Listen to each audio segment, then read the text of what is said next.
Yo, what's up YouTube? A banger of a Smite patch has just dropped and PTS is currently available, so I'm going to walk you guys through the notes and talk about what is, I guess, the Season of Hope, basically Season 10, Year 10. They're splitting up into a few different seasons.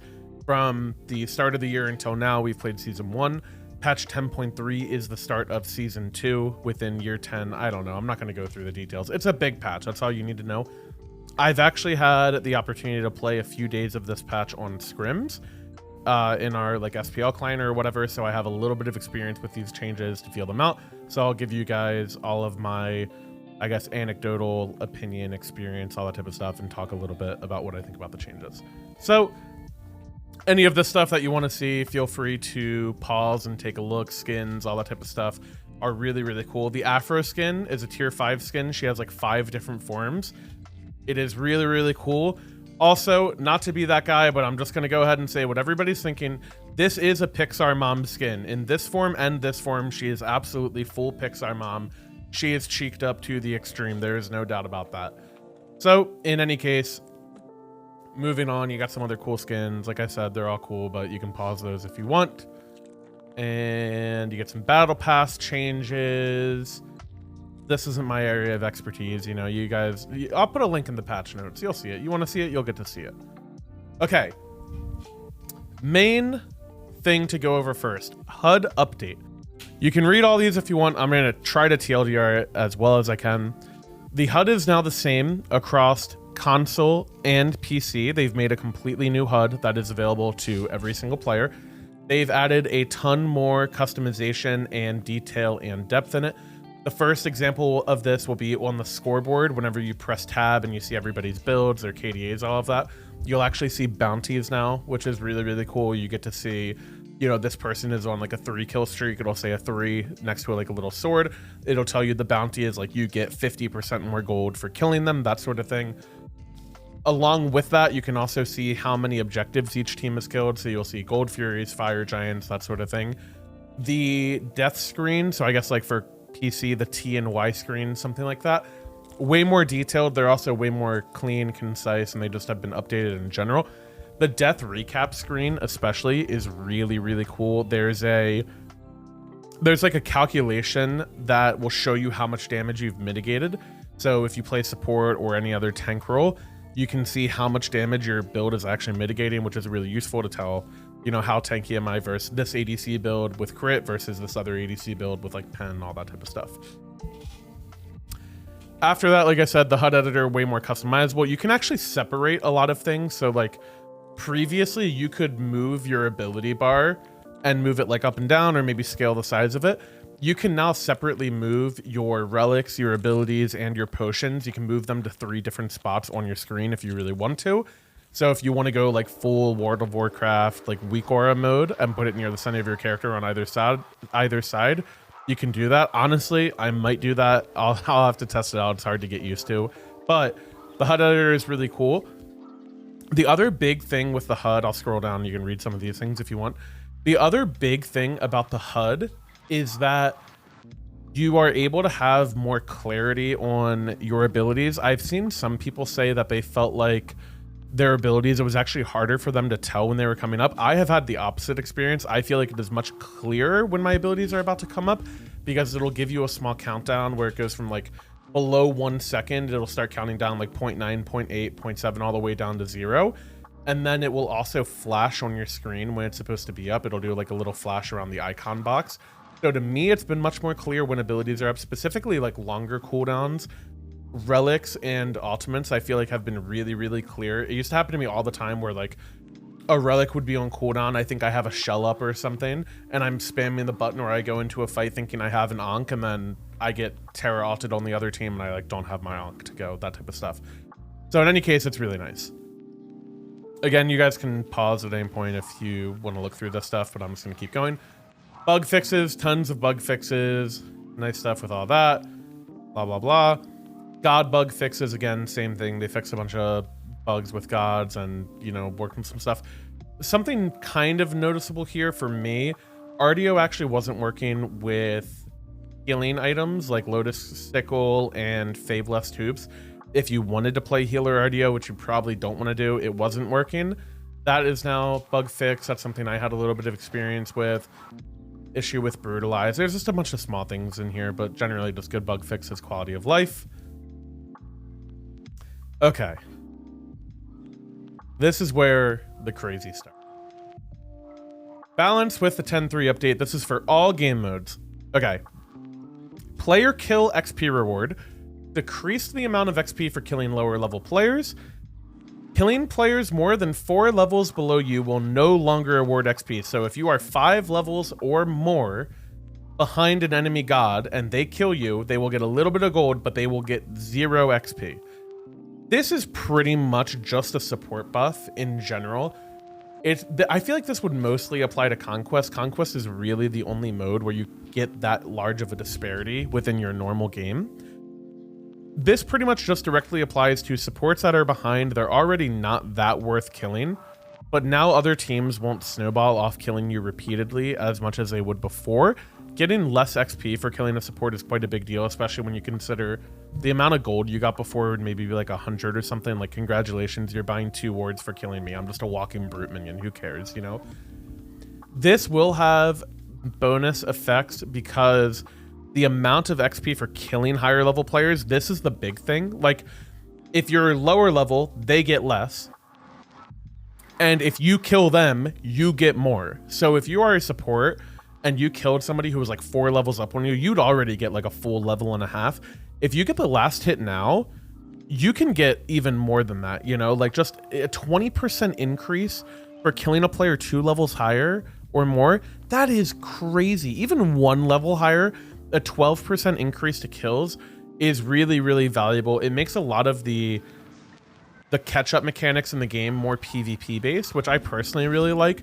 It's giving you a catch-up mechanic as if you can win a fight or if you can find a pick from behind, being a lot more valuable than just artificially saying, hey, every single wave is worth 1 million after X minutes. There is still scaling farm on the map, but I like that they made it more of a PvP element to me.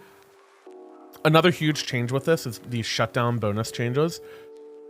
200 XP and 50 gold for every shutdown bonus is crazy because it doesn't matter if you're a part of the assist or not. So I mentioned on the scoreboard, it'll show a bounty for if somebody is on a kill streak, if they, you know, have this, like a bounty over them. If you get a shutdown bonus, somebody has like 3 kills or more, I think is when it's considered a streak in Smite. Even if somebody was not a part of the fight at all, like you could get a kill in duo lane on an ADC who's 3-0, and your solo laner who never even interacted with them for those like first 15 minutes of the game, they'll get some of this bonus as well, which is really, really crazy. It makes it a true objective to try to kill people who are really fed, and you can get a lot off of that, so I think that's pretty cool. These are pretty game-changing mechanics, I'm not gonna lie. Like, it might be hard to understand the effect of this, but I want to give an example of in the middle of Season 5, the Season 5 summer patch, they made it so that whoever was the lowest XP on the team got increased like XP splitting from their teammates. So it used to be like, or it's normally like one person gets 60%, the second person gets 60%. It's a total of 120 experience. They made it so that it was like 130, 140, whatever. And that's actually what sparked the invade meta in Season 6, where supports were like, we don't need farm, we're just going to go screw with the junglers.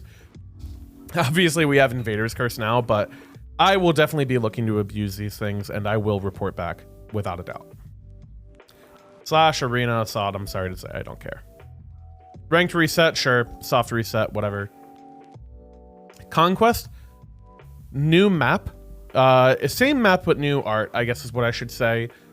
The big thing for this to me, the map looks really cool, okay? Just environmentally, it looks really cool. There's like a really pretty rainbow in duo lane. There's a dabbing statue in duo lane that goes hard. There's some tree branch arches in solo lane. It all looks really good.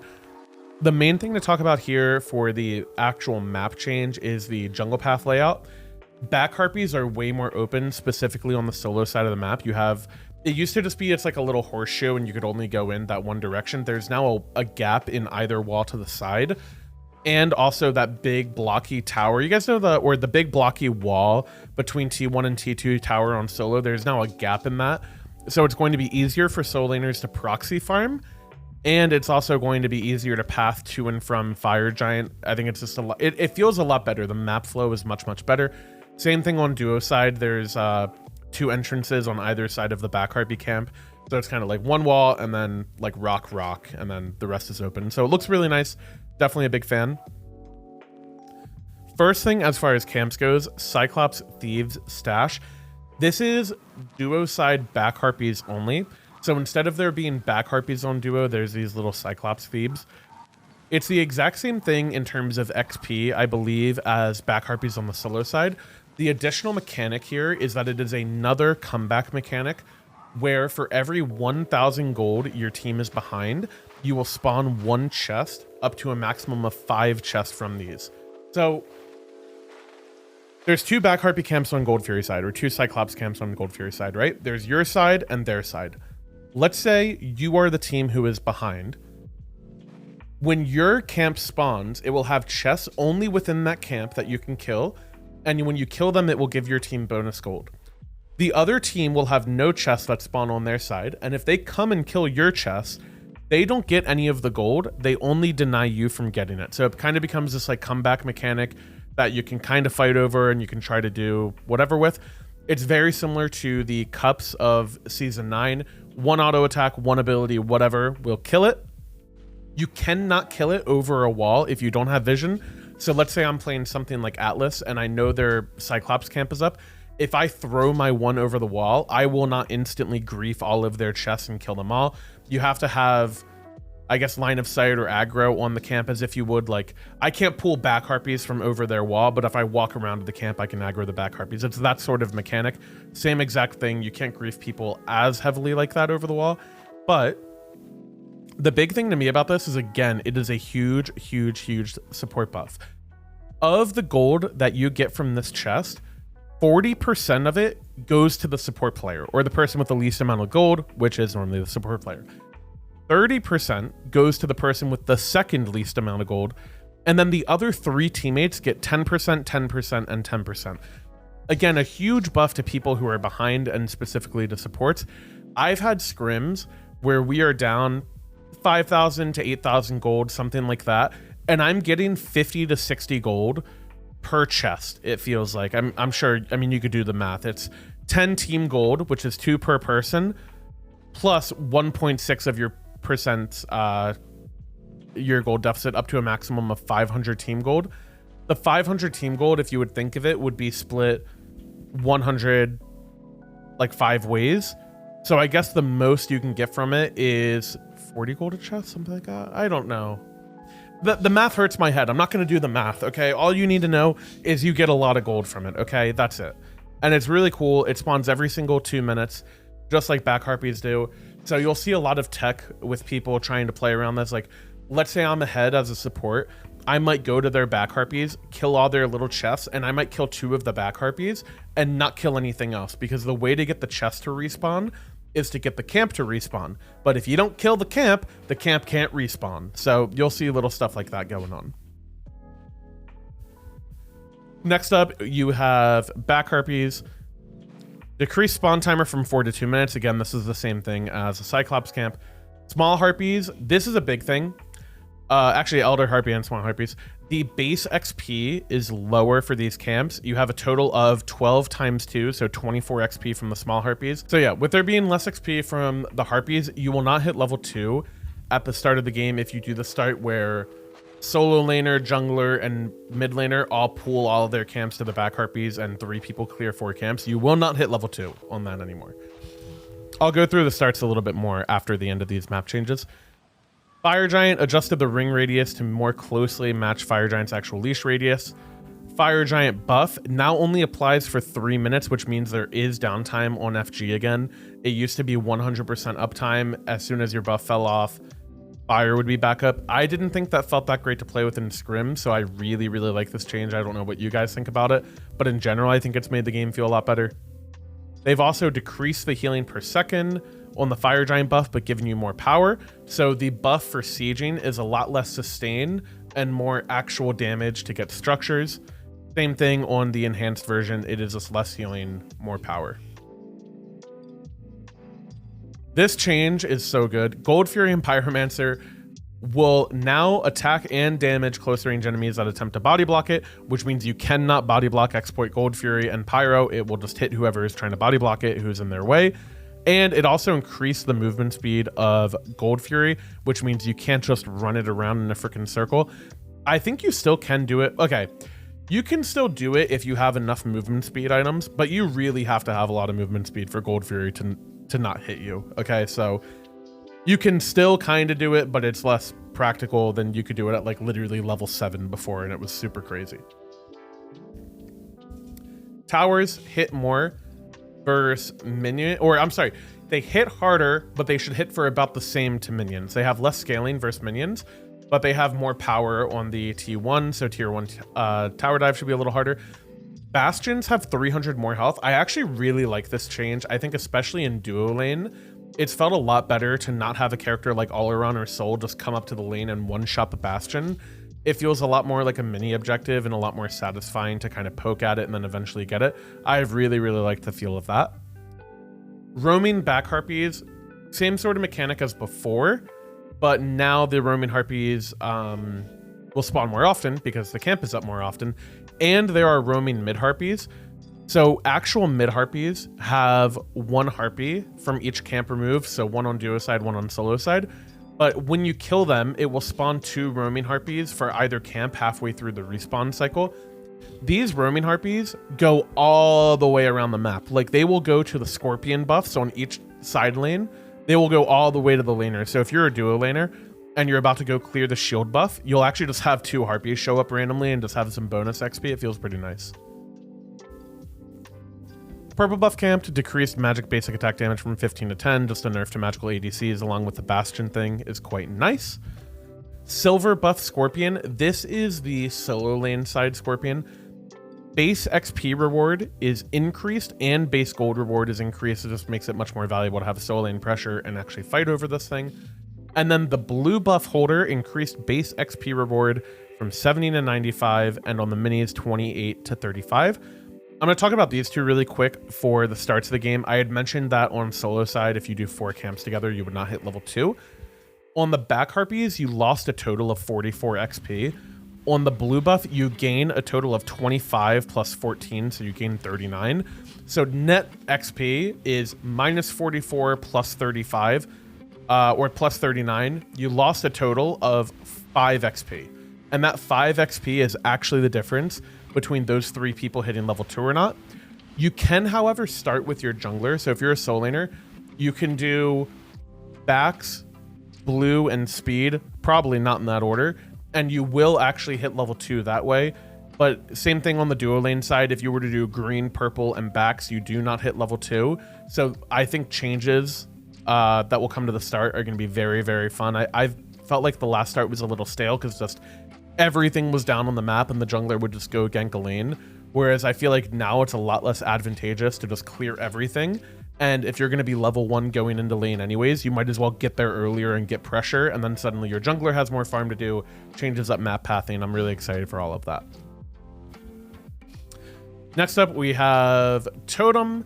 Capturing Totem once again grants his buff to everybody on the team, so you just get it right away whether you're in tower or not, and then increases the damage output on the aura for fighting over it in soul laner. Okay, everyone can take a deep breath. We're going to drink some water, and then we're going to get into what is actually the most nuts part of the patch, even though the rest of it's already been so big. Healing update. I cannot find this in my strength to read out every single change that happened here. The TLDR, healing is going to be way different. The Brawler's effect, that was a passive debuff that was introduced, I believe, in Season 8, where all healing was reduced by 40% out of combat, that is gone, okay? Out of combat healing is no longer just reduced straight up.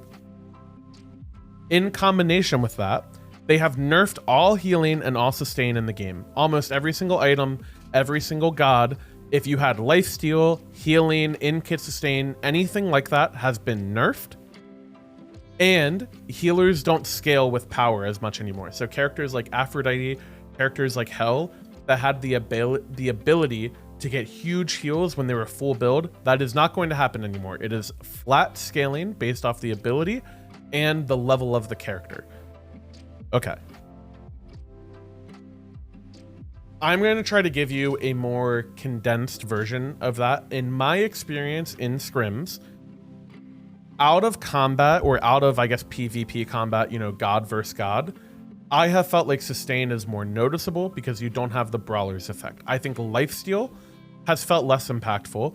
I think in-fight healing has felt less impactful, but I think that just healing somebody between waves, or just healing yourself between waves, or just running around as like an Amaterasu and popping your one or something like that, I think all of that has felt more impactful because it isn't affected by the brawling debuff as much.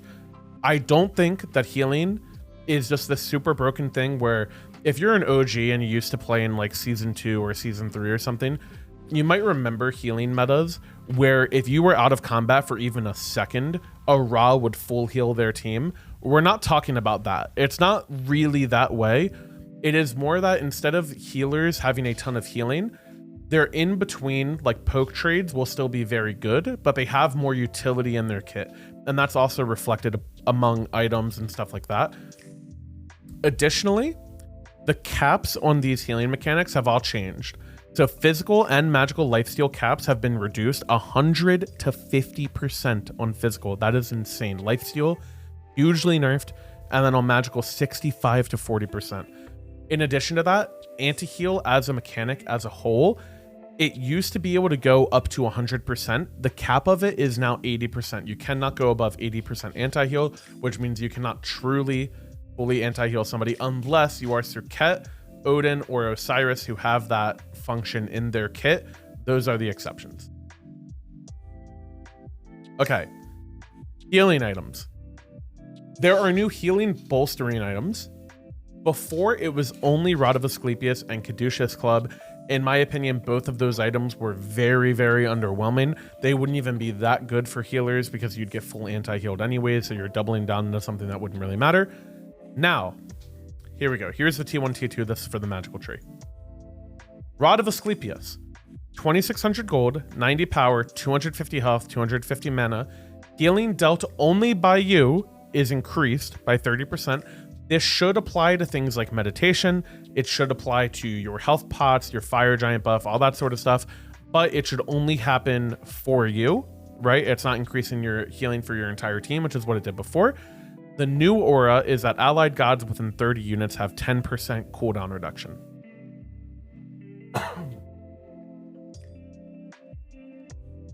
In my opinion, a lot of people think this item is really crazy. I actually think it's actually quite underwhelming. I think that a 30 unit aura is actually pretty minimal. And I feel like there's an abundance of CDR in the game from a support perspective. I feel like every single cloak has CDR, almost every single, like, you know, ritual dagger or relic dagger, I'm sorry, and Lotus Sickle have CDR, breastplate of regrowth have CDR. Like, there are so many cooldown options in support that I don't really find myself struggling for that. Same thing with warriors. They get 10% CDR just from being a warrior, and also they have so many tank items that give CDR. Mages often start pendulum anyways and have CDR, and then you're left with, like, junglers tend to rush Jotun, so the CDR is not as valuable, or you have a hunter where it's arguable if they even care about the CDR. So I think it can be really good, but I don't think it's actually that crazy. I think a 30 unit aura is a little bit low. I guess on the flip side of that, if it was like a 70 unit aura, I might think it's way better because it's more likely to hit everybody on your team. But in general, I think it's just okay. Rejuvenating Heart is the second one. There are 3 items of each, magical and physical, in these healing trees. Rejuvenating Heart, 70 power, 300 health, 300 mana. Successfully hitting gods with basic attacks and abilities provide a stack of 6% healing dealt that is consumed by your next ability. Max 8 stacks. You may only gain 1 stack per god hit per ability. Okay. If you compare this to Asclepius, it is cheaper, it gives less power, but it gives more health and it gives more mana. That would make me think you'd want it more as like a support item because you're getting more health and mana stats. But I actually think the healing effect of it, it's more unlikely to have this capped at all times. And if you just do the math on these stacks, what is this? It's 42%. Is that right? 8 times 6, is that 42? I'm going to go ahead and say it's 42. I don't do mental math. But in any case, you could either have static 30% healing increase, or you could occasionally have 42%, but it requires you to hit people 8 times between abilities and basic attacks. I think this is probably the worst healing item of the 6 of them. I can't really think of a character that would abuse this more than they would something like Rod of Asclepius. But yeah, I'm being told it's 48%. Like I said, I don't do mental math, so I guess it's a little bit stronger than I thought. In either case, I think it's a little bit more niche. I think Asclepius, you'd probably rather have that. Wait, 8 times 6 is 12 times 4, which is 48. Okay, you guys are right.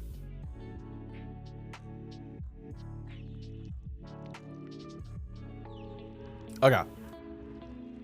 Next up is Last Gasp. I thought this said Last Grasp for like the longest time, but there's no R there, so it's Last Gasp, which I guess it makes sense. It looks really cool too. I love this art for this item. 2,400 gold, 100 power, 200 health, 200 mana, 15 flat pen. After healing an ally with an ability, you gain 10 magical power per 10% of their missing health for 6 seconds. This can only occur once every 10 seconds. I really like this item. I think this is one of the coolest items because it fits a character like Hell so well. If you think of a character like Hell who's a mage that also a mage who can heal a lot but also do a ton of damage, I really like this idea of an item that it still has power, it still has pen, still does damage, it gives you a little bit of tankiness and mana, which healers just want, but also giving you an offensive part of that. I really like the idea of making healers less heal body and less just like AFK and heal everybody to full and more aggressive. I really like the idea that like I can be a Hell and I could 3 my teammates, and if they're low, I can go in and do a ton of damage. I think that's such a satisfying like utility mechanic. I play support, so there's no surprise. I love utility in MOBAs. I love utility in characters. That is what I think is really appealing to me in character design. So I really, really like this item. I like that there's a new unique mechanic to play around. Moving on to the physical tree. This is the T1 and T2. And then we get to Caduceus Club. 2,400 gold, 30 power, 250 health, 20 MP5, CDR on the base. Healing dealt increased by 30%, same thing as Asclepius. Allied gods within 70 units, 70 not 30, have 10% crowd control reduction and 4% movement speed. I think this item is really good. I think between this and Asclepius, Caduceus Club clears by a lot. I think movement speed and crowd control reduction are 2 things that don't get built all the time from other items that characters are going to want to buy anyways. And they are really, really strong. Lowering the duration of CC and increasing your movement speed is huge in team fights. And to also have CDR on this item itself. Obvious characters who might want an item like this. Horus, Guan Yu, maybe Horus support. You can fit this in there somewhere. That could be pretty fun. I really, really like this item. And it does include yourself. Auras, all auras in the game will apply to yourself as well. Second up is Vital Amplifier. 2.4k gold, 2450, 40 power, 200 health, very similarly statted, by the way, to CAD Club. 15 MP5, 20% attack speed. After healing yourself or an allied god with an ability, you gain 10% attack speed and 5% basic attack damage increase for 6 seconds, stacking up to 3 times. So if you heal yourself for 3 ticks of a heal, it's better on heals over time because that way it'll tick, once, twice, 3 times. You get the full benefit of 30% attack speed and 5% basic attack damage. This item's really cool. If you just heal yourself, like let's say you're an Amaterasu, I think that'd be the first thing that's really easy to compare it on. If you're an Amaterasu and you use your 1 and then you get 50% attack speed and 15% basic attack damage increase, and you get some power, some MP5, some health, really, really cool item. Some other characters I think this could be really cool on. Arachne, I know that's a really weird god for a pro player to say because Arachne almost never gets talked about. This item is sick on Arachne. If you pop your 1, not only are you getting healing, but you're also getting synergy with your 2, where you need to get 3 auto attacks off on somebody to actually stun them. You're going to get your auto attacks quicker because you get bonus attack speed, and you're getting basic attack damage, which also works better on your passive. The lower people are, for Arachne, like the lower your enemy is, the harder you hit them. So percentage, like multiplicative damage increases are really crazy on her. And she's a character that has to get melee range, so having health is really good on her. I think this item actually bangs on Arachne really, really hard. So like Arachne could be good on, maybe Amaterasu could be good on, Bellona if you're sitting in your 3 stance, that sort of thing, it could be good on. But I think heal over time effects you're gonna want a lot more than something like, you know, say in Achilles, where you just pop your 2. I guess you can get multiple applications of that, but I really like it on those types of characters. Next up, we have Segment Scepter, 2,500 gold, 45 power, 200 health, 15 MP5, 10% CDR. It's really interesting how similarly statted all of these physical items are. I think they're much more close together than the magical ones are, which I think is kind of cool. After healing yourself or an allied god with an ability for the next 6 seconds, each time you damage an enemy god, your non-ultimate cooldowns are reduced by 0.5 seconds. This can only happen once per second, and the effect may only occur once every 12 seconds. Okay, that's a lot of words to say. It's a 12-second internal cooldown. You can get a total of 3 seconds off of your non-alt cooldowns if you perfectly time the damage application to proc once a second, which is not always the easiest thing to do. So at best, this can be an extra horn shard. Characters that would use this best, in my opinion, is kind of just Guan Yu, where you're really able to spam cooldowns. I don't know how easy this is for other characters to use. I think the description of this item makes it sound really, really crazy, but I think in practice it won't actually be as nuts as it sounds. I really think that Amplifier and Cad Club are the better of the two, and if I were to pick another one of these healing items that I think is really good, I would pick Last Gasp. I think those are the 3 best. Moving on, anti-shield items are finally coming to Smite. This has been something that people have been asking for forever. We've had Yamoja as a top support forever. Shell has been a top relic forever. People think shields have just been absolutely nuts. We have anti-shield tech on relics through Sunder, through Ankh, but people have asked for more. Erosion, look at the card art for this, by the way. This item looks so freaking cool. This is in the Stone Tree. So it is with Archdruid's Fury, Stone of Binding, and Abyssal Stone. Erosion is 2350 gold, 30 of each prot, 350 health. All shields applied on enemy gods within 30 units are reduced by 30%.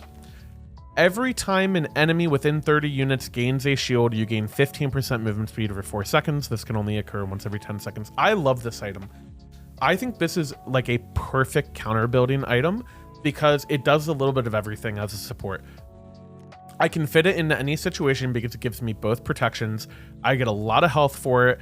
I get the aura that I'm looking for, and it's a little bit fun to build as well because I gain movement speed. Noticeable interactions with this will be a character like Khepri, who permanently is tossing out shields. If you buy Erosion versus Khepri, you can constantly get this to be procced and gain movement speed near him. That can be very, very valuable. Other applications for this could be against Yamoja, of course, against Shell, against Nike, Odin, etc., etc. It is really, really cool. The biggest thing about it is that it does require you to be close proximities. 30 units, like I had mentioned with Rod of Asclepius, is a fairly low range. But in my opinion, Erosion is an aggressive item. You're going to want to buy this on characters that are diving, because that's most often when shields are brought up. If you're against something like a Nike, yeah, you can have Erosion, but you'd probably still rather have a Sunder in that situation, because you want to be able to help your carries kill the Nike, and Erosion is going to be nowhere near as good as a Sunder to do that job. Next up, Gem of Isolation. The passive, in addition to slowing an enemy, will also remove 30% of the, or I'm sorry, 50% of the shields applied to them for 2.5 seconds. I was reading the slow part. So just some anti-shield tech on Gem of Isolation, and then the same thing on Envenom Deathbringer. It no longer has damage reduction on the debuff, which is huge. It is so annoying to have your damage reduced when you dive a crit ADC who's already pounding you. But they increased the duration of the poison on the Envenom Deathbringer. They also made it give anti-heal, or no, I'm sorry, they made it give shielding reduction and healing reduction. So anti-heal, anti-shield on the poison from Envenom Deathbringer. kind of really nice to give ADCs an extra anti-heal option, right? Normally you don't find that in ADC builds. They don't really want to build Toxic Blade because it doesn't increase their DPS. But in Venom, Deathbringer is something that gives a lot more utility and also helps them kill people because you're reducing healing, you're reducing shielding.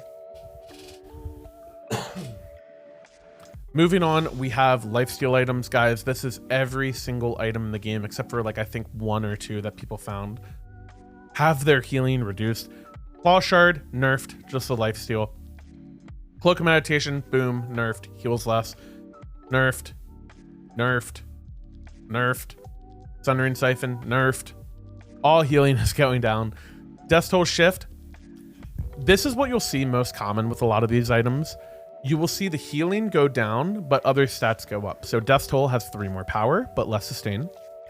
Death's Embrace has lower health sustain, but whenever you hit an enemy with an auto attack successfully, reduce all non-ultimate active cooldowns by 0.3 seconds. This could be really cool on characters like, say, Osiris that want to go Death Toll in solo lane. This could be really, really unique on them, where you can constantly get your slows back up, that sort of thing. Also, my for fun idea here is to play Death's Embrace Sylvanas, and you have Death's Embrace plus your passive with your seeds, and you're just going to constantly get cooldowns back up. It would be so fun. Death's Temper, increase the amount of stacks gained from a kill or assist from 5 to 10, which means if you get a kill or assist in a fight with a Death's Temper, you will get full stacks on this thing. That is really, really crazy. Leather Cowl Shift, decrease the cost, increase the power by 3, decrease the lifesteal, and increase the attack speed. So hunters on Leather Cowl are trading 3% lifesteal for 50 less gold, 3 more power, and 3 more attack speed. Really, really insane buff for Leather Cowl. Really, really good. Hunter's Cowl basically reflects the same thing. More attack speed, more power, less lifesteal. Same thing on Leader's Cowl. More power, more attack speed, less lifesteal. Gilded Arrow buff, increased bonus gold from the passive from 3 to 4. This is kind of interesting because historically whenever they buff this item, it ends up being a little bit of a farm fest for ADCs, but I really like that they've comboed it with the Leather Cowl shift as well, to where there is a really, really strong early game boxing option in both Leather Cowl and Death's Embrace to kind of combat the PvE, AFK, ADC kind of gameplay. I like that. Diamond Arrow buff, 10% penetration for physical and magical. This is a really big deal for characters like, say, maybe Freya, who would want to go this, or like an Alaron or something like that. They can't use the crit version of Arrow, but they can use the pen. My throat's getting dry, my goodness.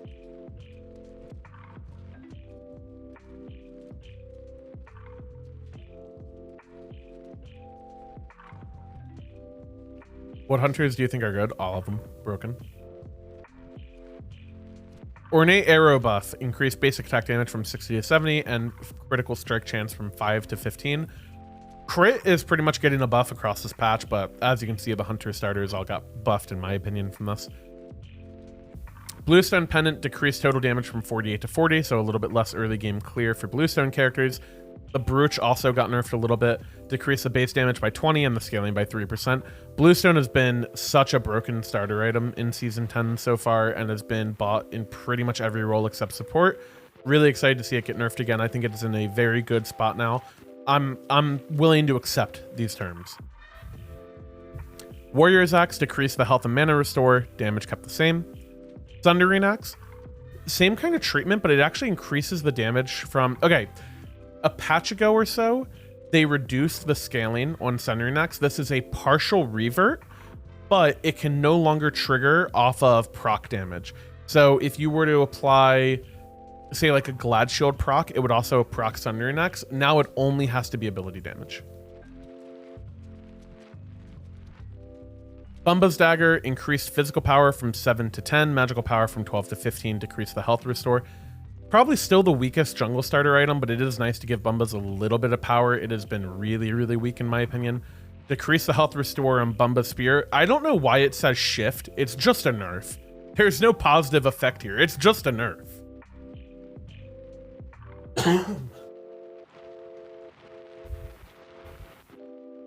Bumba's Hammer shift, Increased physical power from 50 to 60, magical power from 70 to 80, increased health restore from 100 to 80. Bumba's, in my opinion, still the weakest jungle starter. Not a huge fan of these. I think it could use a little bit more changing.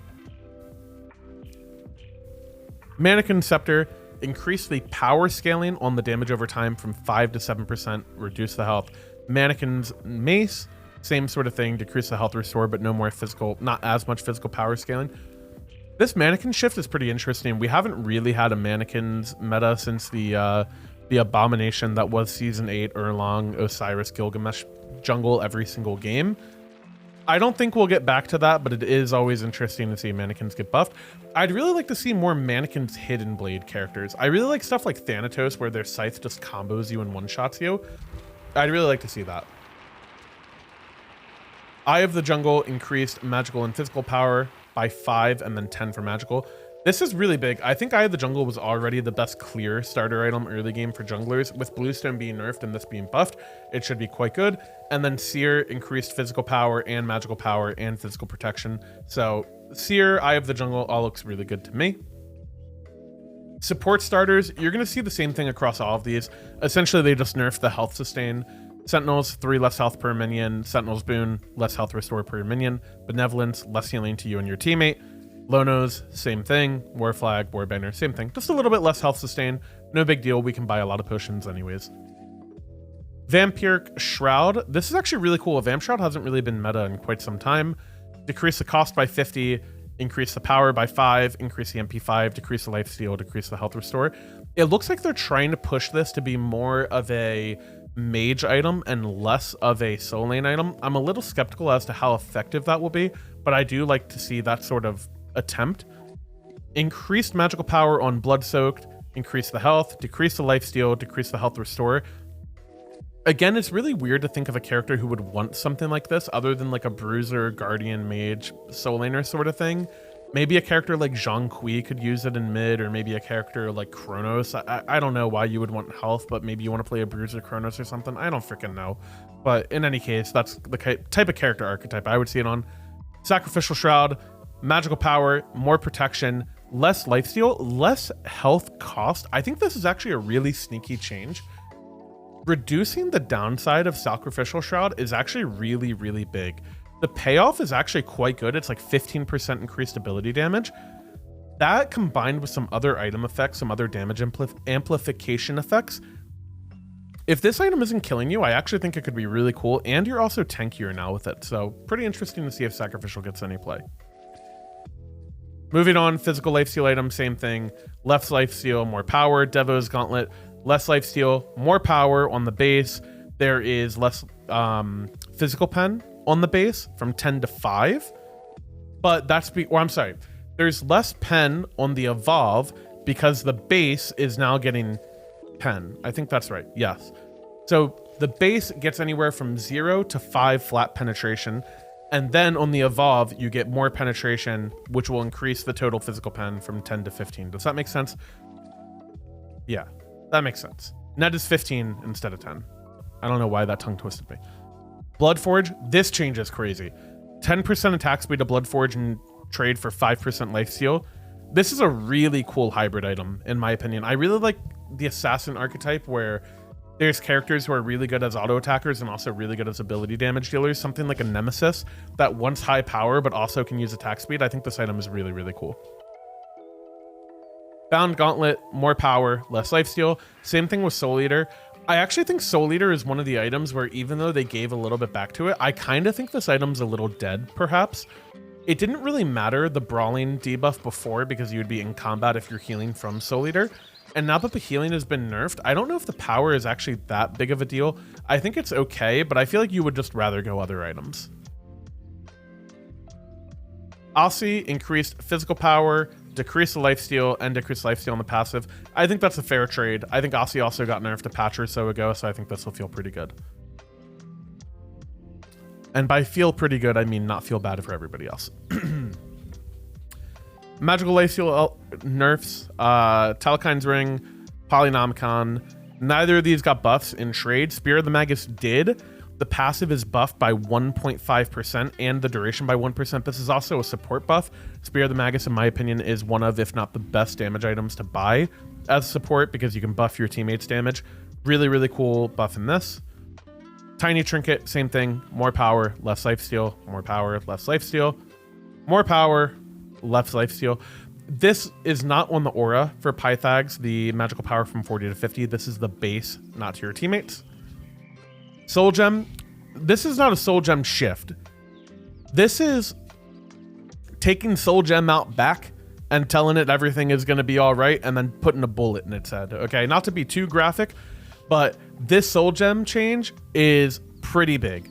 100 more gold, 10 power, less lifesteal, no more magical power scaling on the heal is a huge thing. It is flat per level and decrease the actual damage from 25 to 20%.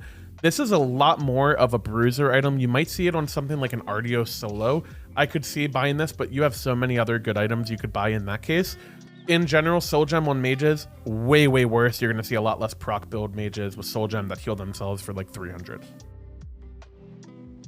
Talon Trinket, more power, less lifesteal. Tell me if you've heard that one before. Bancroft's, less lifesteal, not quite more power. 50 more mana, and it increased the floor on the passive. So previously, if you were 25% HP or lower, you would get 100 extra power. Now that happens at 40%. That's actually really significant also for all of you duel players out there. That'll make Bancrofts really, really crazy in duel because when you're poke trading, you're going to get more power quicker. Really, really powerful. Next up, we have Typhon's Fang. Lower cost, more power, less lifesteal, less healing from the lifesteal from the passive, but it is now a 20% pen item. The overall power from this item is actually not too different. You used to get power from the amount of lifesteal you had. Because your lifesteal is lower, the passive power you gain from the item is lower, but they also gave it 15 more power base, and they lowered the cost and gave it 10% more pen. This is probably the best 20% pen mage item in the game, in my opinion. It just kind of does everything. Like, it gives you your pen, it gives you a little bit of mana, it gives you a little bit of sustain, and it kind of procs off of, or it doesn't proc, but it synergizes with Spear of the Magus, which I think is another really good item. This still has lifesteal on it, so you're still kind of double dipping into the Typhon's passive. I think it has seemed really, really impactful. General item balance, this is buy roll, soul lane, TP is nerfed. Deserved nerf. IMO, I think it's been too good for too long. I like to see a little tweak. I'm also just a big team fight relic lover, so I like to see new things come in. Hopefully this helps tip the scales to make TP not necessary every game. If I had to imagine you'll still buy it. My words are being slurred. There's so much. Can't talk. Frostbound Hammer, decrease the cost by 50, increase the power by 5. Add description that's only available to assassins and warriors. Doesn't matter, in my opinion. If you were going to buy it before, you'd still buy it. If you weren't going to buy it before, I don't think this changes it. Runeforged Hammer, decrease the cost from 25 to 2400. Decrease the cooldown of the passive effect from 20 to 15 seconds. To me, this could be really good on some characters in Soul Lane if you were to rush it. It has a lot of HP 5 and MP 5. From a support perspective, I think it's a little bit harder to justify just because it doesn't give you prot at the start of the game, so you'd rather go other aura items, but I do think Runeforged is actually a pretty valuable item. Then Oni Hunter's Garb, this is last under the Soul Lane nerfs section. More health, less damage mitigation, better early game, worse late game. Pretty much all it means. Hunters, the damage output reduction that they lost on Envenom Deathbringer is now put onto Failnaught. This is actually a really, really cool effect where now your Failnaught is marking an enemy and they're basically just screwed, right? They do a little less damage, they can get crit now. I think that's really, really cool. I like this item a lot. Transcendence, decrease the cost from 100 gold. Might make it a little bit better for junglers, I think would be the main thing here. Also could help out some caster hunters, I guess, stuff like Chiron, maybe a Medusa, that type of thing. Uller, another big one on that. Demon Blade, increase physical power by 5, increase attack speed by 5. We're getting some big crit buffs. Arrow got buffed, Leather Cowl got buffed, we're getting the Demon Blade buff. Boomerang is 150 less gold, that's another crit item getting buffed. And Griffin Wing Earrings also gives you 10 more power. Lots of hunter changes. I would love to see a meta where Griffin Wing was actually viable in multiple builds. It really hasn't been viable or meta since it's been out. It's been a really fun item, but it'd be really cool to see if this buff actually helps it out there. Heroism, this was mentioned in bonus balance before. It'll now give you gold per 5. Same thing with Spartan Flag, really, really cool. Every single support starter now gives gold per 5 if you're the lowest gold on your team. Big fan of that. Mages, Divine Ruin nerf, 10% less scaling on the damage proc. That is good. Rod of Tahuti, more power. Passive floor, same thing from Bancrofts. It's from 50 to 60%, so you'll get that increased damage earlier. Rod of Tahuti, same thing, just more power on the glyphs. Doomore buff. Really, really love these Doomore buffs. No more mana on the item, but it actually has percent penetration and movement speed on the base version of Doomorb went up 2%. This item is so fun. I think having it as a pen item is really, really cool. You might want to rush it on some characters. Something like a Hebo Jungle maybe could use this item very well. Maybe you could play something like a Hell or the Morgan that really does well with movement speed and buy this item. Really, really like this. Spear of Desolation buff. Decreased cost from 2,500 to 2,350. I think this is an overdue buff. I think Spear of Deso is a really, really good item. But if you compare the flat pen mage tree to the flat pen, I guess, assassin tree, I think the assassin tree was much better. Now I think the mage one is actually quite good. Deso and Divine are both very, very good. You might see flat pen mages. The big thing to mention with this is that in combination with Book of Thoth being nerfed in the last bonus balance, you might see more starts in the mid lane. You might see people rush Pen, which I think is really, really cool. You might see them rush Doomorb. Basically just not building book every game. The potential of that could be really cool. You could also start Bancrofts, all that type of stuff. Okay. God balance. It is everybody's favorite support in the game, other than Baron. I know it's mine. Aphrodite. Kiss. Now deals damage. Only 40 to 120. The big thing here is that it can proc items. Okay, same thing with Thorwall. Not a ton of damage, but it can proc items. Aphrodite now shares 50% of her MP5 and 20% of her physical and magical protections with her soulmate instead of sharing a portion of her mana regeneration. I'm going to add a note to this. In practice and in the game, in the tooltip, it is actually saying 25% of her protections, and the math is actually reflecting that it is sharing 25% of it. So I don't know if they are planning to nerf this before it goes live or what the deal with that is, but this is crazy. Sharing 20% of your protections with a teammate. You have to remember that if you are a support and you have an aura item, you gain your own aura protection as well. So not only, like, let's say I have Heartward and I get 20 protections from Heartward on the aura, not only will I give my teammate those 20 protections, but I will also give them an extra 20 to 25%, whatever this math is supposed to be, of those 20 procs. So the aura now becomes like a 25 prot aura instead of 20. And then on top of that, they also get my magical protection from the item, 20 to 25% of that. Nuts change. Absolutely crazy. Lovebirds decreased the heal per tick and remove the scaling, so it now scales per level. This is something I mentioned earlier. You will see healers heal a lot more based off their level, so the heal in the late game off of power will be a lot less. In the early to mid game, it's really no difference at all from my experience. But the ability now gives you 0.25 second ability cooldown per tick to soften allies. There are 6 total ticks, I think. Is that right? Wait, is there more ticks than that? It just gives you some cooldowns off your abilities, and it applies to ultimates. So if you just spam heal your birds on your teammates, eventually you'll get cooldown reduction, you'll get your ultimate up quicker. Really, really crazy. Undying Love, your ultimate, now provides yourself and your ally the jealousy effect for 5 seconds. If you don't know what the jealousy effect is, it is a mechanic where if you have Afro Kiss on a teammate, you are linked to somebody, and then you stun an enemy, your teammate gets jealous, the one that you're linked to, and they deal 20% more damage. Your ult now gives you and the person you're linked to 20% damage for 5 seconds. These buffs are crazy. They are fucking nuts. Afro support, the dream is alive. I love this character. I'm so pumped. Hell, very similar changes. Light Stance passive, 8% power reduction is now given instead of increased healing. Her 1 decay goes through walls. It used to only be that her light stance 1 went through walls. Now her dark stance 1 will also go through walls. Her light stance 1 doesn't heal for as much and is flat healing, similar to Afra's birds, but it now damages and passes through minions so you can clear with it, and it's a mana heal. So Hell's damage basically got better because it has more utility. It can't be blocked by walls as much, and her mana sustain got better, which is a big problem that she has.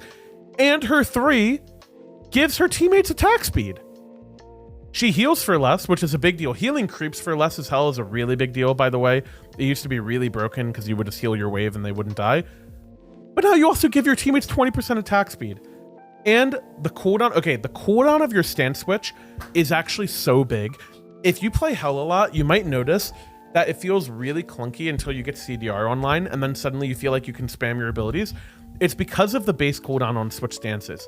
Now that that is lower, you can freely move in and out so much. Yemoja decreased her heal, increased her shielding. It also increased her damage against shields. I would say this is overall a buff to Yemoja. I think it's a very slight one, but I think the shielding is more relevant than the healing throughout most of the game. The big thing here with Yemoja is that there is an anti-shield item in Erosion, so it will be interesting to see how that works. Also, Horn Shard is bugged on Yemoja. It gives her way more cooldown than any other character gets out of Horn Shard. If you see that get changed, it might be possible that Yemoja priority goes down a lot and she's not as good, but I think that's really not a problem outside of pro play. Sylvanas decreased the heal from 15 to 35 and no magical power scaling. Again, just more flat. And minions are now affected by this. I barely played for when Sylvanas heal affected minions. I don't remember it. I don't remember how good it was, but now he can heal and damage minions. This is really cool. Big buff to Sylvanas solo, actually. Like, maybe this really affects his laning phase and his clear and that type of stuff. Really, really cool. It doesn't give you seed pods, though, so you don't get infinite cooldown for healing a wave. Chang'e, no more healing reduction on her 3, but now, when you apply your 3 to an enemy, it increases. Actually, no, I don't think it's from your 3. I think in general, you just have a new passive. You deal 5% increased damage to whoever you hit. It stacks 3 times. The debuff lasts 4 seconds. And this also will compound with other effects. Things like Staff of Mirrodin, for example, is a very good item on Chang'e. Things like Magus that increase damage. You'll be able to have those kind of multiplicative effects. Things like a Bracer. I really am a big fan of Chang'e solo. I haven't seen her played in forever. You might be able to play her in mid as well if she's doing more damage. Truthfully, I have not seen a ton of her, but I like this character. I think it'd be cool to see if she is good. Ra has a huge wall of text here that I can't bother to read out to you. All you need to know, his heal heals for less, but it gives you more procs and more power, and the cooldown's lower, and his alt deals more damage. And by the way, part of the alt dealing more damage is 5% of the target's max HP as true damage, which is really, really crazy. Ra absolutely slams. Really, really cool. Guan Yu decreased your healing, but his utility got better. When you heal yourself, or I'm sorry, when you heal a teammate as Guan Yu, you get 2 seconds off your own cooldowns. You will now give some of that effect to your teammates. When you heal a teammate, you will give them 1 second flat cooldown reduction on all of their abilities. And your Talu Assault increased the max stacks from 3 to 4.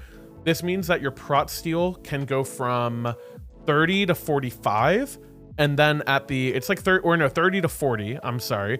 And then on the enhanced version, it can go from 45 to 60. I believe that's the math on it. So yeah, 60 Prot Steal on Guan. That's pretty freaking good. Terra, I saw Smite Game chat spamming that Terra is dead. If you were part of that crew, I need you to reevaluate how you think of characters in Smite, because you couldn't be more wrong. Decreased heal per tick on her monolith, but gives 10 to 30 protections of each protection while inside the area. This is crazy. It can make your teammates so freaking tanky. On top of that, Earthern Fury decreased the heal from the ability, but it removed the heal over the time and gave you more damage mitigation. This means that Ankh is worse against Terra and will make her teammates tankier because she gives them 5% more damage mitigation and she's given them prots. Really, really crazy. This basically removed one of Terra's biggest counterplay, which was Ankh proccing instantly on her teammates. That doesn't happen as much. Ankh will still be good against her, but this is crazy. Horus, increase protections per stack from his passive, but decrease the heal he gains. And then on his heal, he heals for less, and the mana cost is less. His cooldown goes down by 6 seconds. 16 to 10 seconds. He's just gonna be a little guy who flies around. He's just gonna zoom around people. It's so crazy. It's gonna be, if you play Horus, by law, you must go Breastplate of Regrowth, because that has to be the most fun thing ever, right? You just fly around and movement speed all over the place. That has to be so fun. All-around Consecration, decrease the heal per tick from 10 to 30, and magical power scaling. Just no more magical power scaling. Flat nerf to all-around. Cupid, decreased how much his hearts heal, but they decrease the cooldown, and he gains a passive stack when you pick up the heart. That's pretty cool. Baron Samedi, everyone's favorite character in the game, or at least he is mine. Decrease the flat heal from his ability to no longer include power scaling, and it's 10 less. And it decreased the missing health heal by 2.5%. But instead of just cleansing slows, he is now slow immune for him and his teammates affected by it for the duration. That's pretty big. This makes Baron a pretty big anti-slow character that now he just has slow immunity forever. It also really helps him just with the way his kit like flows, like kiting enemies and stuff. It's an interesting change. I'm back and forth between whether I think it's an overall nerf or a buff. I think it's a pretty fair shift, just as it goes. E-set, decrease the cooldown on her 3 by 2 seconds, increase the damage mitigation on her ult by 5%, decrease the healing on her ult again. So lower cooldown on her 3, more damage meter on her ult, lower healing on her ult. Doesn't affect her objective secure or anything like that. Artio, less healing, larger power debuff in the early game. It scales up to the same, so at level 20 she'll be the same.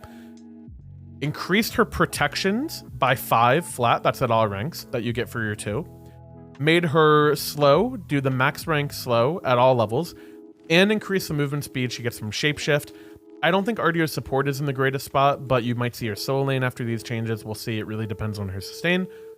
Cthulhu increased his attack speed slow from 10 to 30 to 20 to 30. Again, the max rank is the exact same. And increase the base damage per shot of his ultimate by 10 at all ranks. Transfuse, this is his heal. Decrease the self-damage of the ability and decrease the healing of the ability. There you go.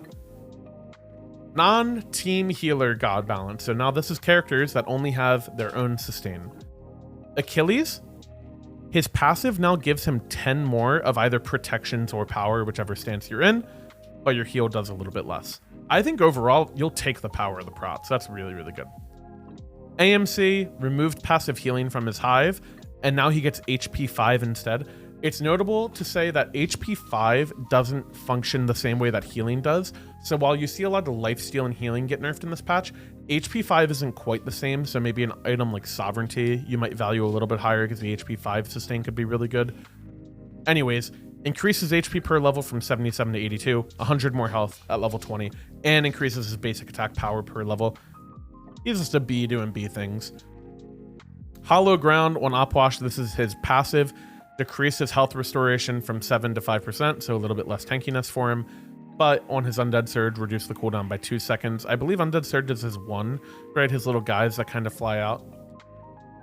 Divine Presence on Amma, more movement speed on the base, same at max rank, decrease the heal. You're going to see this more on everyone. Decreased healing on pretty much everyone. Plague of Locusts on Anubis, you can move while Anubis wanting. This is so cool. There was actually a bug, okay, I hope I don't get in trouble for saying this. There was actually a bug that I discovered on this patch that I believe that it'll be fixed before live, okay? I gotta say it. I can't not say it. Anubis, when you Chiron or you Raijin, the way the ability works is that it will lower your base movement speed. It doesn't actually slow you. It'll just lower your base movement speed so you move slow, obvious. So like, you would think like, oh, that's the same end result, and you're kind of right. Except that there's items that make you immune to slows. So if you were Anubis and you bought Sprint or bought Wingblade, you could Fatalis Anubis one people at like 500 movement speed, and it was the funniest shit ever. It was so funny. I only got to play with it in jungle practice, It was so funny, but it's being fixed. Actually, I think it already is fixed. Not even being fixed. I think they fixed it like instantly, but it's so good. Alquang decreased his maximum health heal from 5 to 3%, just a nerf straight up. These Arachne changes are so cool, by the way. Her 1 now gives you healing reduction, which is really nice. It was hard for this character to fit in anti-heal. You could have bought like Toxic Blade. You get less healing from your 1, but on your 2, it's a lower cooldown and it's an anti-CDR mechanic on your 2. That is really cool to see an anti-CDR mechanic from like Abyssal Stone be put onto an actual kit. Arachne has always been one of the best like pub stomp gods, and I already mentioned earlier I thought Vital Amplifier was really good on her. It'd be really cool to see this character in play. Oh, I really had to sneeze. Woo! I'm feeling the spring. I'm feeling the allergies already. My God, thank you. Wow, that was tough. Good form on that, thank you. Oh, I need some water. Kitten, do you know if I'm allowed to show the Anubis thing? Because I think I still have it on that client. But I won't do it if I'm not allowed. I'm gonna open my window. Get some fresh air.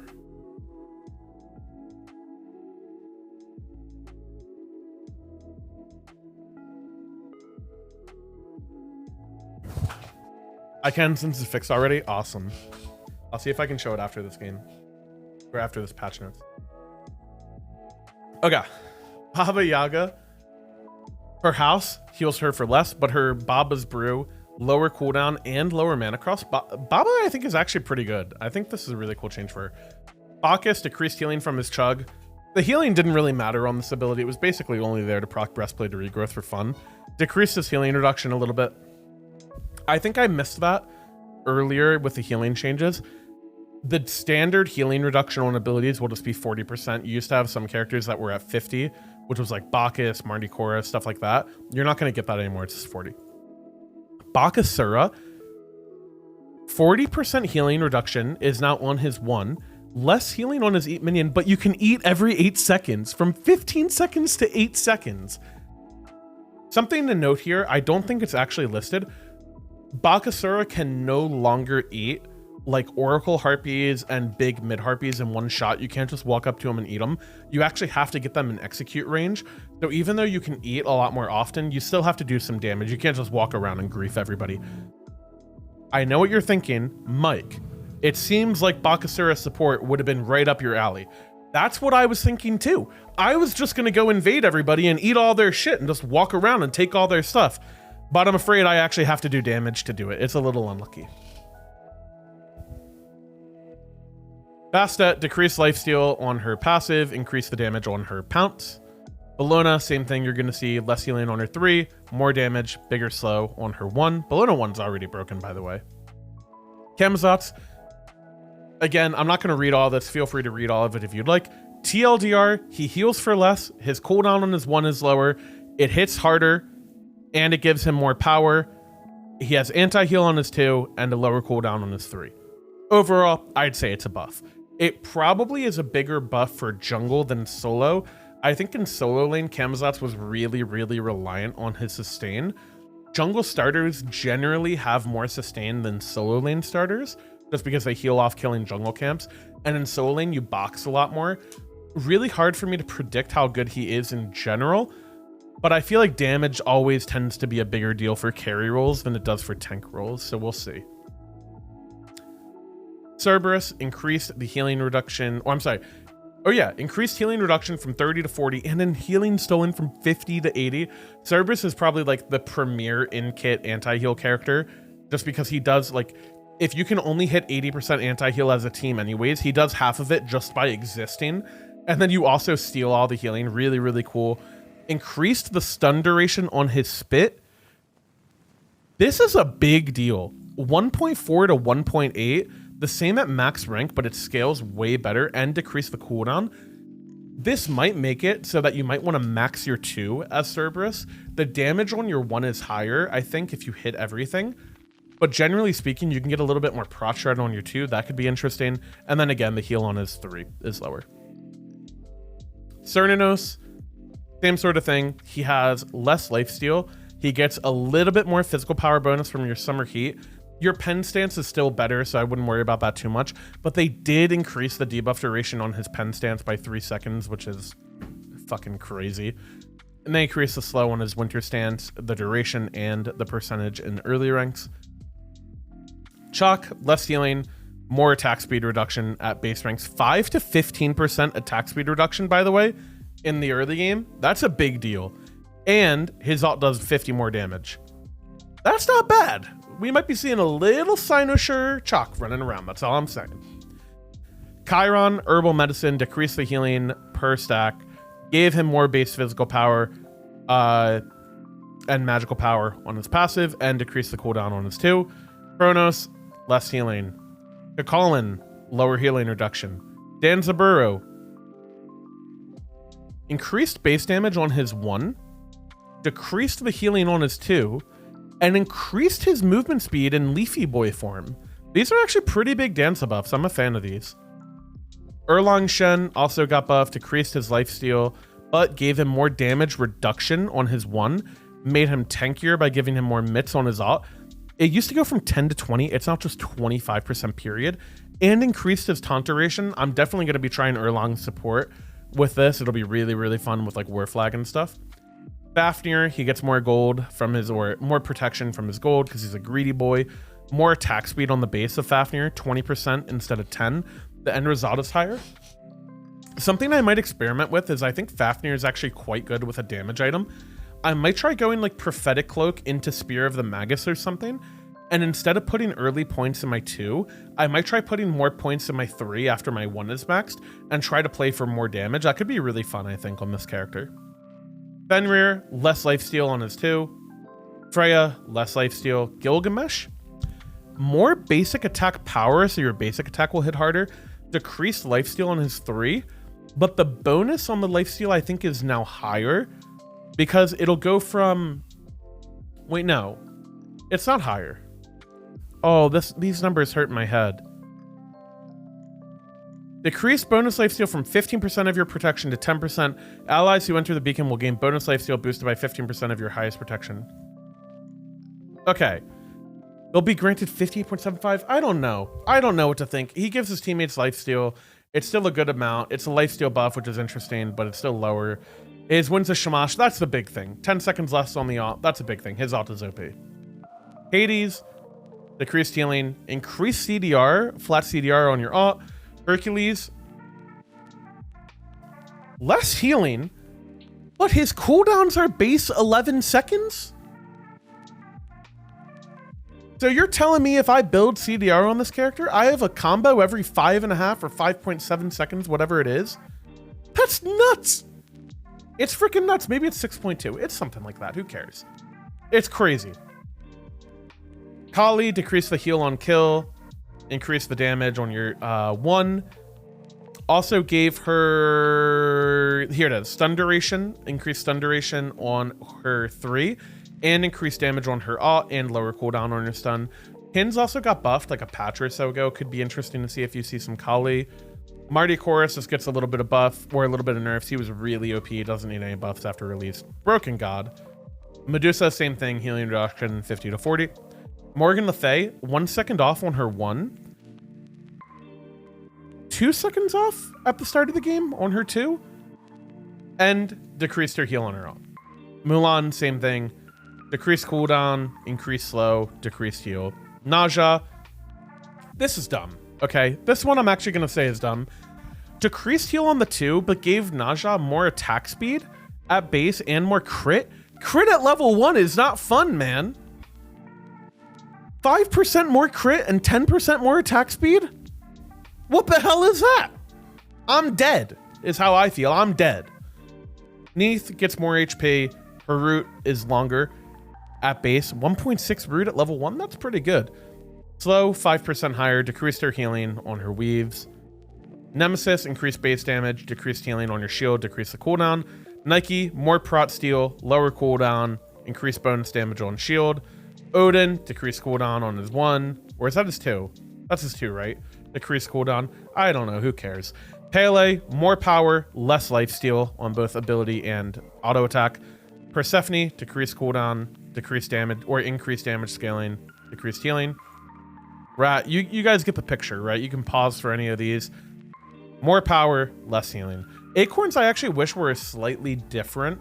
I feel like they could have done more with Rat. His acorns are kind of bad, IMO. But anyways, increased damage per acorn, increased damage reduction from multiple acorns, decreased reduction floor, decreased cooldown. Maybe this changes the character a lot. I have to test with it more. The numbers, they hurt. They hurt my brain. Ravana, overhead kick. This is his 2. Lower cooldown on the base, same at the level 5 of the ability, and decreases healing. This change I got a problem with, okay? I got a problem with this, okay? This one I got a problem with, all right? Set 5% more damage reduction, 5% more movement speed, a second off his 3, which is the most important ability for him, so that he can get in and out of fights, for a little bit of healing? Who gives a shit? He's gonna be so tanky now. I'm gonna see prophetic cloak sets run around in my backline and be unkillable and move around like a little guy and kill everybody. Shiva, decrease the cooldown on his stuff, increases mana restore, decreases healing, increase the effects of his bliss HP 5 and MP 5. I think this is probably the most insignificant change of the patch. Sobek, increase the cooldown or decrease the cooldown, increase his damage on his 2. Decreased his healing reduction and his heal on his 3. I'd say overall this is a nerf to Sobek. I think his 3 was like one of his most important abilities, especially for his laning phase. I think that's pretty big. Soul decreased her heal. Sun Wukong increased his attack speed debuff on his 2 by 10%. That's a really sneaky change. That's a big deal. His alt heals for less, but your 3 has a lower cooldown in the early game, and your 2 attack speed debuff, 35% is a lot. Just to hit a little circle on somebody. Thanatos, I'm going to freeze these here as well. Kind of similar to Kama, you see a lot going on here. TLDR, Thana's ability is cost less to use. They heal him for less, but he gets decreased cooldown on his scythe and on his silence, and his stun hits for 0.5 seconds longer. So using your alt as setup got buffed, and while it seems like his healing got lower, I'd actually argue that it's better. In combat, his heal will not be as crazy, but because brawling is gone in the jungle, his jungle sustain from camps will actually probably be higher because he's not affected by that debuff. Tiamat decreased her healing. Broken God. Tsukiyomi increased the swing damage. I believe this is on his 2, and then decreased his heal. Tyr decreases cooldown, decreases healing. Ullr decreased cooldown, decreased lifesteal. The Ullr combo thing is kind of big, and Transcendence got buffed. These Ullr buffs might actually be a big change. Vamana's gotta be broken. Base attack speed is higher. His physical protection conversion is higher. His attack speed conversion is higher. His protection in his ultimate is higher. His power in his ult is higher. And he loses lifesteal. He's a tank anyways. He gets played in soul lane. Vamana's gotta be OP. Gotta be OP. Zhang Kui decreased his heal from exorcism, but his 3 is a 2-second lower cooldown, and his stun duration is now longer at all ranks. That's the patch. That's the patch.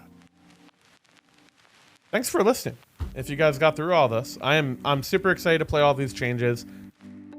For me, playing with these in scrims for a few days, I would say that the patch feels very, very nice. I love the map changes. I love the style of the patch. Of course, you read through patch notes like this. There are gonna be things that are broken, right? Too much got changed for there not to be some crazy stuff. But I think it makes the game really fun. I think it's been really, really interesting. And I am definitely pumped. You know, of course, the change I'm most excited about is actually Aphrodite. Just because I played Aphro support anyways. You guys knew I played Aphro support anyways. Love that character. So definitely looking forward to it. Let me know what you guys are excited about, and I'll see you.